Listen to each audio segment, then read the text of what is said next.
सास की जादुई शक्ति। कौशल्या ने एक रात सपना देखा। कौशल्या राजपूत, तुमने किए हैं जीवन में अच्छे अच्छे कर्म, इसलिए अब से जब तुम चाहो गायब हो सकती हो, जिसके लिए तुमको सिर्फ चुटकी बजानी होगी और चुटकी बजाते ही तुम गायब। बस एक बात का ध्यान रखना, जहां तुमने कोई गलत काम किया, तुमसे ये शक्ति वापस ले ली जाएगी। कौशल्या की नींद टूट जाती है। ये कैसा सपना था? गायब हो जाऊंगी मतलब? हे भगवान, कंबल ओढ़ के सो जाती हूँ, सपना कंबल के अंदर नहीं घुस पाएगा। कौशल्या डर के मारे कंबल ओढ़ के सो जाती है। सुबह कौशल्या मंदिर जाने लगती है। अरे बहू, जल्दी चल, भिखारियों को खाना भी तो खिलाना है। हाँ माँ जी, अभी आई। आज तो खीर और पूरी बने हैं, सब खुश हो जाएंगे। दोनों सास बहू कार से खाने का सामान लेकर मंदिर पहुंचते हैं और भगवान की आराधना के बाद मंदिर के बाहर बैठे भिखारियों को खाना खिलाने लगते हैं। दीदी, आप हर हफ्ते आते हो, इतना सारा करते हो हम लोगों के लिए। मैं आपके लिए रोज अलग से दुआ मांगता हूँ। ये तो फर्ज है हमारा। दीदी, थोड़ी पैसों की मदद हो जाती तो अच्छा होता। बड़े चौराहे पे मेरी बीवी भीख मांगती है, उसका इलाज करवाना है। 100-200 रुपए लग जाएंगे। कौशल्या उसी वक्त भिखारी को 500 का नोट दे देती है और दोनों सास बहू वहां से लौटने लगती हैं। तभी कौशल्या को कोई शंका होती है। अब बहू रुक, तो मैं भी आई।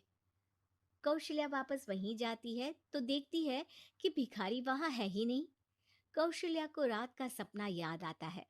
वो चुटकी बजा के गायब हो जाती है और सीधे भिखारी के पास पहुंचती है, पर भिखारी को वो दिखाई नहीं देती। कौशल्या देखती है कि भिखारी उन पैसों से शराब खरीद रहा है और कौशल्या उसे वहीं एक चाटा मारती है। अरे कौन है बे? एक और चाटा पड़ता है। अरे कौन है? कौन है? हिम्मत है तो सामने आओ। भिखारी को झूठ बोलने पर तड़ातड़ चांटे पड़ते हैं। वो वहां से भाग खड़ा होता है। कौशल्या चुटकी बजा के वापस बहू के पास आ जाती है और मन ही मन सोचती है, ऐसे तो मैं कितने गलत काम रोक सकती हूँ, कितनी ताकतवर हूँ मैं, किसी को पता भी नहीं चलेगा। सासू माँ, आप क्या सोच रही हो? अब कुछ नहीं, कुछ भी तो नहीं। ठीक है, मुझे ना थोड़े पैसों की ज़रूरत थी। मेरे कज़िन भाई है ना, उनकी तबीयत थोड़ी इधर-उधर हो रही है। वो तो खुद से नहीं कहेंगे कि पैसे दे दो, पर बहन होने के नाते मेरा तो फ़र्ज़ बनता है ना कि भाई की मदद करूं। अरे हाँ हाँ, ले जाना पैसे। पैसे इसीलिए तो कमाते हैं कि ज़रूरत में काम आ सके। घर पहुंच के कौशल्या अपनी बहू को 10,000 रुपए दे देती है। कब जाएगी तुम मायके? अम, कल शाम की ट्रेन है। दोनों काम में लग जाती हैं। तभी काम वाली दीदी वहां आती है। आज ना मैं आप लोगों के लिए पनीर बनाऊंगी। ठीक है, मंगवा लेती हूँ पनीर। पड़ोस की दुकान वाला पनीर दे जाता है और काम वाली बाई पनीर से रेसिपी बनाने लगती है।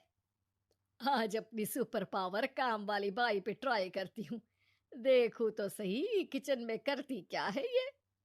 सास चुटकी बजा के गायब हो जाती है और किचन में पहुंचती है।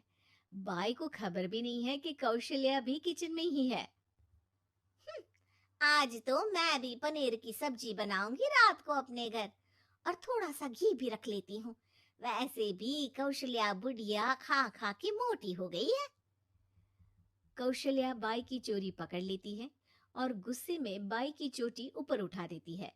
बाई को समझ भी नहीं आता कि उसकी चोटी खड़ी कैसे हो गई। वो डर के मारे चीख पड़ती है। बहू भागते हुए किचन में आती है। अरे क्या हुआ? ये ये तुम्हारी चोटी खड़ी कैसे है? करंट लग गया है क्या? पता नहीं, शायद किचन में ना भूत है। बाई वहां से भाग खड़ी होती है और कौशल्या चुटकी बजा के अपने कमरे में टीवी देखने लगती है। बहू वहां जाती है। माँ जी, किचन में ना भूत है, बाई भाग गई। अरे भागने देना, भूत का तो पता नहीं, किचन में चोर जरूर था, और वो थी अपनी काम वाली। अच्छा हुआ चली गई। बहू को कुछ समझ नहीं आया। उसने किचन में जो देखा उसके सदमे में जो थी वो अभी तक। अगले दिन बहू अपने मायके के लिए निकल जाती है। कहीं भिखारी और काम वाली की तरह बहू भी तो मुझे धोखा नहीं दे रही। अरे कहीं वो पैसे ले जाके शॉपिंग तो नहीं करने वाली ना। अभी पता लगाती हूँ, मुझसे कुछ छिपा है भला। जैसे भगवान सब देख रहा है वैसे ही मैं भी सब देख रही हूँ। सास को अपनी शक्ति पर घमंड आ गया था। अब वो अब अच्छे काम करने की जगह अपनी शक्ति का इस्तेमाल खुद का शक मिटाने के लिए कर रही थी। वो चुटकी बजाती ही बहू के मायके चली जाती है। भैया, आपने बताया क्यों नहीं कि इतनी तबीयत खराब है? अरे तेरी सास बूढ़ी हो गई है, इतना भला काम करती है, उनकी मदद कौन करता है? यहाँ तो और भी लोग हैं ना। भैया, मेरे पास कुछ पैसे हैं, अ, आप दूसरे डॉक्टर को दिखा दीजिए ना। अरे मुझे लगता है कि मेरा टाइम आ गया है, मुझे जाना होगा। कमरे में भाई की आत्मा को लेने यमदूत आ चुके थे। कौशल्या भले ही किसी को नहीं दिख रही थी, पर यमदूत ने उसे देख लिया। यही आत्मा है शायद, परछाई दिख रही है, पहले ही तैयार खड़ी है। अरे आप कौन हो? यमराज का नाम सुना है? हैं? आप यमराज हो क्या? नहीं, हम उनके यहाँ जॉब करते हैं, आत्मा उठा के ले जाते हैं डिलीवरी वाले। चलो अब तुम्हारा टाइम पूरा हो गया। अरे आप शायद ना वो बिस्तर पर पड़े आदमी की आत्मा को लेने आए हो। मैं तो बस यहाँ देखने आई थी कि मेरी बहू कहीं मुझसे पैसे लेकर शॉपिंग करने तो नहीं चली गई ना। मतलब तुम्हारे पास शक्ति है गायब होने वाली? हाँ, तुम ऐसे तुच्छ काम में उपयोग कर रही हो ऐसी दिव्य शक्ति का। अब तो तुमको ही लेके जाऊंगा। अरे नहीं नहीं, कल मुझे किटी पार्टी में भी तो जाना है। अब नरक में ही करना किटी पार्टी। नहीं नहीं नहीं। 3 बार नहीं क्यों बोल रही हो? टीवी सीरियल चल रहा है क्या एकता कपूर का? अरे प्लीज मुझे जाने दो। आप तो उस बीमार आदमी की आत्मा को लेने आए थे ना। गलत डिलीवरी करोगे तो यमराज डांटेगा ना। बात तो सही कर रही हो, पर हमको उस पे दया आ गई। अभी उसकी उम्र ही क्या है, पर कुछ तो लेके जाना पड़ेगा ना। एक काम करो, अपनी शक्ति दे दो, गायब होने वाली। हैं? अरे क्यों? तुम पृथ्वीलोक का भ्रष्टाचार रोक सकती थी, चोरी रोक सकती थी, अरे कोरोना रोक सकती थी, पर तुमने अपनी बहू की जासूसी करना शुरू कर दिया। अरे लेकिन किंतु परंतु। यमदूत सास की शक्ति लेके वापस चले जाते हैं। कौशल्या की परछाई हवा से नीचे गिरती है और जमीन पे आते आते कौशल्या का शरीर सामने आ जाता है।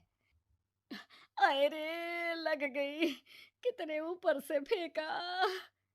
माँ जी, आप यहाँ ऊपर से कैसे गिरी? अरे समदन जी, आप अचानक कमरे में। सब घबरा जाते हैं। सास बहू को सारी बात बता देती है। "हम्म, ये लो आपके 10,000 रुपये। आपको मुझ पे इतना भी भरोसा नहीं है?" अरे बहन, मुझे दर्द नहीं हो रहा है अब, अचानक से सब अच्छा होने लगा है। अरे तो फिर बिस्तर से उठ जाओ और मुझे लेटने दो, गिरी हूं ऊपर से तो पूरा बदन दुख रहा है। भाई को तो यमदूत ठीक करके जाते हैं, पर कौशल्या देवी दर्द के मारे बिस्तर पर आ जाती हैं।